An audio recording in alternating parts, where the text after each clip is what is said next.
Buenas noches, hermanos. Que Dios les bendiga. Nos vamos a continuar con la epístola de Judas. No nos vamos a detener mucho en algunas cosas que ya ustedes conocen, ¿verdad? Porque los hermanos que nos compartieron hace 15 días, creo que fue, ellos nos hablaron bastante del contexto de la carta, ¿verdad? ¿Qué era lo que estaba sucediendo? Entonces no nos vamos a detener mucho ahí. Pero nosotros le pusimos por nombre, ¿por qué será que nos gusta poner más atención a las mentiras que a la verdad? Y ya casi vamos a explicar por qué ese título. Y está basado en Judas, por supuesto el 1, del 1 al 20. Pero solo les quiero mencionar algunas características de esta carta. Por ejemplo, es la carta que contiene la denuncia más directa y enérgica del Nuevo Testamento con respecto a los falsos maestros, ¿verdad? Es una denuncia, Judas hace una denuncia, de hecho él pone que él quería escribir de otra cosa, pero que como estaba sucediendo eso, él tuvo que escribir acerca de los falsos maestros, ¿verdad? Destaca esto para todas las generaciones, ¿verdad? Por la gravedad de la amenaza que siempre son las falsas enseñanzas, ¿verdad? Para la fe genuina y para la vida santa. Entonces, para todas las generaciones es muy importante que nosotros lo veamos. Exhorta a todos los verdaderos creyentes también a que luchen por la fe encomendada una vez por todas a los santos. Entonces, eso es como una pequeña pincelada de lo que es la carta de Judas. Ahora sí. No, yo le digo, vale, gracias. Muy bien.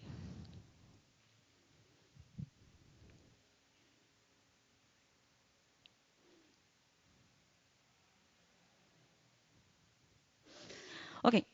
Bueno, la cosa es que cuando nosotros estábamos estudiando esto, ¿verdad? Acerca de la carta de Judas, algo que nos llamó mucho la atención es la parte en que a veces no es fácil defender la verdad, ¿verdad?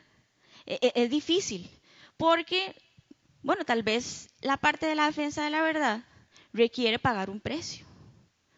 Y esa parte nos cuesta mucho. Por eso nosotros le pusimos de título, ¿por qué será que nos gusta? ¿Por qué será más fácil hacerle casos a las mentiras que a la verdad? Porque requiere pagar un precio. Entonces nosotros hoy queremos plantear otras preguntas. ¿Qué es poner atención a la mentira? Ahora sí, Ale.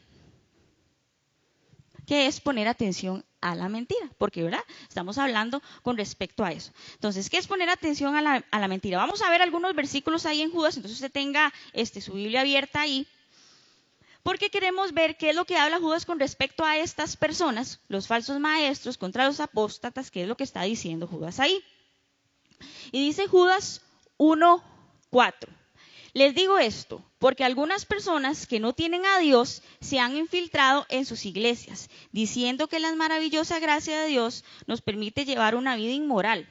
La condena de tales personas fue escrita hace mucho tiempo, pues han negado a Jesucristo, nuestro único dueño y Señor. Eso es Judas 1:4. Vean el versículo 8, dice, de la misma manera, estos individuos que pretenden tener autoridad por lo que reciben en sus sueños, llevan una vida inmoral, desafían a la autoridad y se burlan de los seres sobrenaturales. Luego nos vamos a ir, pásela, dale por favor, al versículo 16. Ahí le puedes pasar, porfa. El versículo 16 dice, estos individuos son rezongones, que se quejan de todo y viven solo para satisfacer sus deseos. Son fanfarrones que se jactan de sí mismos y adulan a otros para conseguir lo que quieren. Y después vamos a pasar al Judas 1:18 al 19, que dice, ellos les advirtieron que en los últimos tiempos habría gente burlona, cuyo objetivo en la vida es satisfacer sus malos deseos. Estos individuos son los que causan divisiones entre ustedes, se dejan llevar por sus instintos naturales porque no tienen al Espíritu de Dios en ellos. Entonces vemos aquí algunas características de estas personas, de estos falsos maestros que Judas nos está hablando. Judas hace esta advertencia. En esos tiempos, esta carta fue escrita entre el 70 y el 80 después de Cristo. Pero como Jesús nos decía, es una carta totalmente actual, hermanos. porque esto es una realidad en lo que está sucediendo en la iglesia en estos tiempos, ¿verdad? Las falsas enseñanzas. Bueno, ahora nos dieron una prueba que todo el mundo hacía caras así como, ¿verdad? Uy, ¿qué es esto? ¿Qué nos está diciendo Gabriel? Pero fue muy buen el ejercicio, porque de verdad nosotros tenemos que estar apercibidos, ¿verdad? Porque la Biblia nos lo advierte. De hecho, esa es una de las intenciones de Judas, de la carta, sí, advertirnos de que eso va a suceder en estos tiempos y que nosotros tenemos que estar listos para contender contra la fe, para defender esa fe y también para no ser engañados, porque también yo oía gente por ahí decir, ay, mira, ¿será? ¿Será? ¿Verdad? Y no, ¿verdad? Gracias a Dios. Pero bueno, esa parte es nuestra responsabilidad, ¿verdad? La carta de Judas es esa advertencia, pero nosotros quisimos en esta noche, sí, es muy importante que la iglesia entienda la advertencia, que la iglesia haga lo necesario para no ser engañada, que cada uno como individuo haga lo que tiene que hacer, pero nosotros quisimos traérnoslas un poquito más allá. Y ya les voy a decir. Porque cada uno de nosotros es un maestro. Cada uno de nosotros, cada día, en el trabajo, en la universidad, aquí en la iglesia, está enseñando algo con su vida. ¿Sí o no? ¿Verdad? A donde usted vaya, la gente a usted lo va a ver que usted está haciendo y usted va a enseñar eso.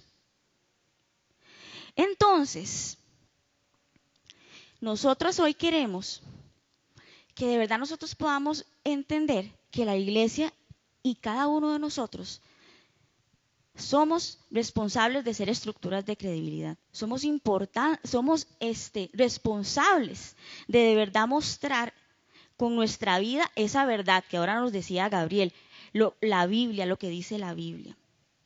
Porque, hermanos, a veces en nuestras vidas y en nuestras conductas, nosotros podríamos tener actitudes apóstatas sin serlo de profesión. Y usted me podrá decir, ¿y qué le pasa a Nati? Porque un apóstata es una persona que abandona la fe, ¿verdad? Una persona que abandona su fe y se va detrás de otras cosas. Yo no les estoy diciendo apóstatas, ¿verdad? Que quede claro. Pero sí, hermanos, muchas veces en nuestras vidas hay actitudes que son apóstatas y que no tienen que ver nada con el carácter genuino cristiano. Vea que ahora iniciamos leyendo como la descripción que Judas hace de estos falsos maestros, ¿verdad? Y que dice, por ejemplo, que había murmuradores, que eran quejumbrosos, que eran desordenados, arrogantes, hipócritas, que andaban buscando lo suyo, que andaban en busca de la inmoralidad, decían en una versión, en la parte sensual, ¿verdad? Todas esas cosas es como Judas los describe. Entonces, poner atención a la mentira, hermanos, es dejar que hayan esas actitudes en nuestras vidas. Actitudes que pueden ser apóstatas o como de un falso maestro, como lo describe Judas. Esas actitudes en nuestras vidas pueden llegar a ser un verdadero problema en nuestras familias, en la iglesia y a donde quiera que vayamos, hermanos. Por eso mismo, porque nosotros también somos maestros. Y lo que nosotros digamos con nuestras vidas tiene que ser la verdad que está en la palabra. Lo que nosotros hagamos con nuestras vidas tiene que ser esa enseñanza que de verdad las personas puedan ver a Cristo. Ser esas estructuras de credibilidad. Entonces ya contestamos la primera pregunta. Eso significa que es poner atención a la mentira. Entonces yo les voy a dejar aquí con Liz, que tiene la segunda parte. Bueno, buenas noches, hermanos. También una bendición y de la oportunidad que Dios nos da de aprender un poquito más y de profundizar en lo que nos toca hacer. Entonces, ahora me toca a mí, Ale, ponga la primera, responder a la segunda pregunta, que sería, no, esa es de Nati, pase la otra, por favor. Esa. ¿Qué es poner atención a la verdad? En su carta Judas nos da la respuesta a esta pregunta y dice así: queridos amigos, con gran anhelo tenía pensado escribirles acerca de la salvación que compartimos. Sin embargo, ahora me doy cuenta de que debo escribirles sobre otro tema para rogarles que defiendan la fe que Dios ha confiado una vez y para siempre a su pueblo santo. Esto es en Judas 1:3. Porque esta es la respuesta. Dice que hay una urgencia en el corazón de Judas. Judas tiene un pensamiento, él va a escribir la carta con un tema, pero hay una situación que se está dando y su corazón, ¿verdad? Y el Espíritu lo guía a escribir y a cambiar el tema y a decirle decirle a las iglesias que defendamos la fe que Dios nos ha confiado, que ha sido confiada por Dios. Entonces nos está llamando Judas a defender la fe. Esto es poner atención a la verdad. La fe consta del evangelio que proclamaron Cristo y sus apóstoles. Es la fija e invariable verdad dada por el Espíritu Santo y expresada en el Nuevo Testamento. Sin embargo, la fe es más que una verdad objetiva. Es una manera de vivir en amor y en santidad. Entonces, ¿qué es defender la fe? En otras palabras o palabras simples, defender la fe es vivir en una vida de santidad según la palabra de Dios diariamente. Que nosotros luchemos contra todas aquellas cosas que nos sacan de ahí, defendiendo la verdad, viviendo lo que Dios nos ha dicho que vivamos. Hale la otra, porfa.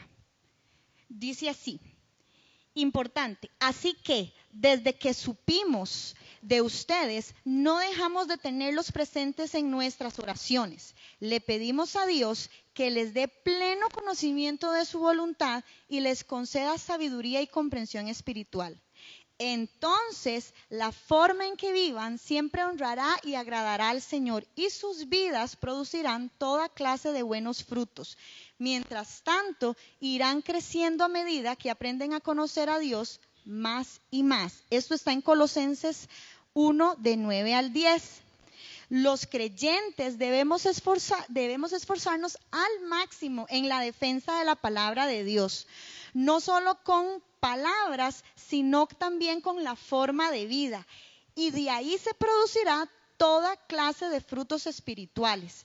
Para esto hay que luchar vigorosamente, como lo describe el libro de Judas en el verso 3.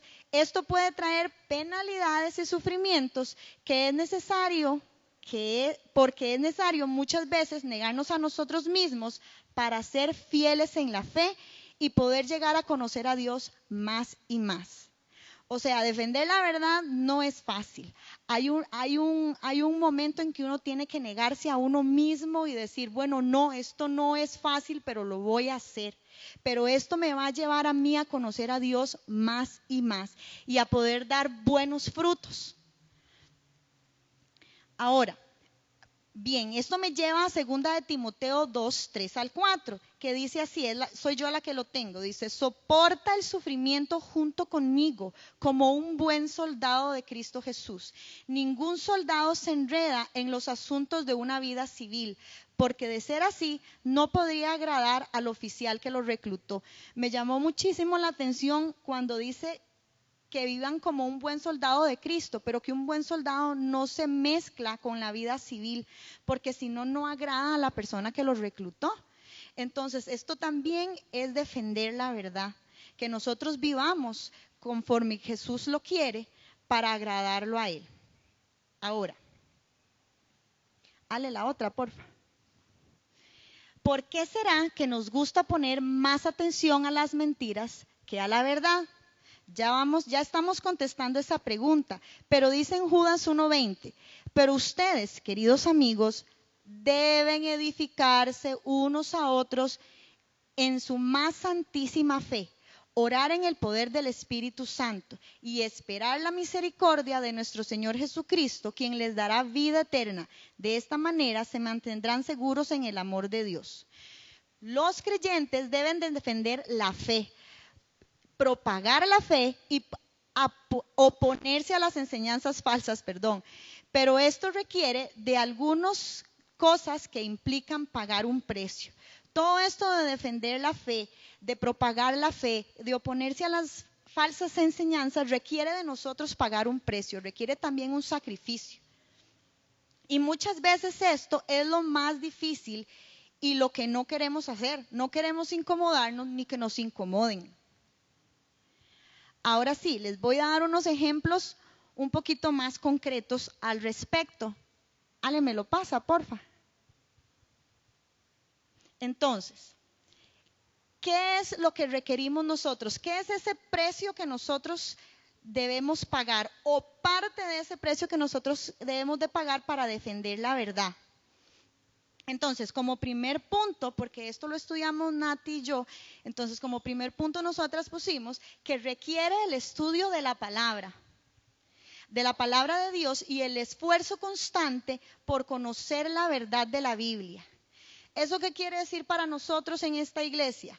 Que requiere que vengamos a discipulado los martes, que requiere que vengamos todos los domingos al culto, porque si nosotros queremos estudiar la palabra, queremos escuchar palabra de buena doctrina, buena palabra santa, y entender y poder, como hizo Jesús, refutar a Gabriel y decirle, no, Gabriel, pero un momento, eso no es lo que yo he escuchado, eso me suena a mí raro, hay algo que no me suena correcto. Vengamos los martes a discipulado, paguemos el precio para... Yo soy la primera, a mí muchas veces me cuesta y yo me enredo en mis cosas, pero es parte de pagar un precio y de hacer sacrificios. El punto número 2 que dice ahí, requiere hacer lo que la Biblia nos dice que hagamos. Y me llamó mucho la atención esta parte porque yo le dije, Nati, pongamos el eslogan de don Gerardo de este tiempo. ¿Y cuál es ese eslogan? Que dice, lo que la Biblia dice que hagamos, lo hacemos, y lo que la Biblia no dice que no hagamos, no lo hacemos. Entonces, eso requiere también un sacrificio, porque para poder hacer lo que la Biblia dice, debemos saber lo que la Biblia quiere que hagamos y debemos saber lo que la Biblia no quiere que hagamos. La otra, dale, por favor. Como 3, requiere entender la importancia de la iglesia para poder ser edificados y poder edificar a otros. Y pusimos otra frase del pastor, digamos, no al ausentismo. Apoyemos todas las actividades que hace la iglesia pensada en nosotros. Entonces, eso también, eso es defender la verdad. ¿Cómo crezco yo? Yendo a la iglesia, no dejando de congregarme, asistiendo a las actividades que con tanto amor yo sé que planea Donge y muchas de las personas que trabajan con Donge. Otra más que tengo ahí es, requiere orar sin cesar.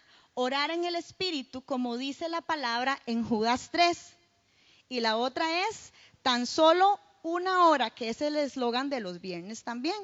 Entonces, requiere un sacrificio una vez más. Vengamos a orar los viernes, eso es otro día, me equivoqué.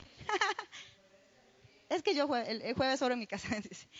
Entonces, hagámoslo también, vengamos aquí a la iglesia y hagámoslo con el cuerpo de Cristo. Y por último, Ale, porfa. Requiere entender que no podemos enredarnos en los negocios del mundo y que requiere ser perseverantes hasta el fin. Entonces, de estos 6 puntitos son las que nosotros escogimos como más prácticos o aplicables. ¿Cómo podemos nosotros defender la fe? ¿Cómo podemos nosotros defender la verdad? ¿Y cómo podemos nosotros decir a los falsos profetas que eso no es lo que nosotros queremos? Necesitamos más estudio de la palabra, necesitamos congregarnos más, necesitamos orar sin cesar.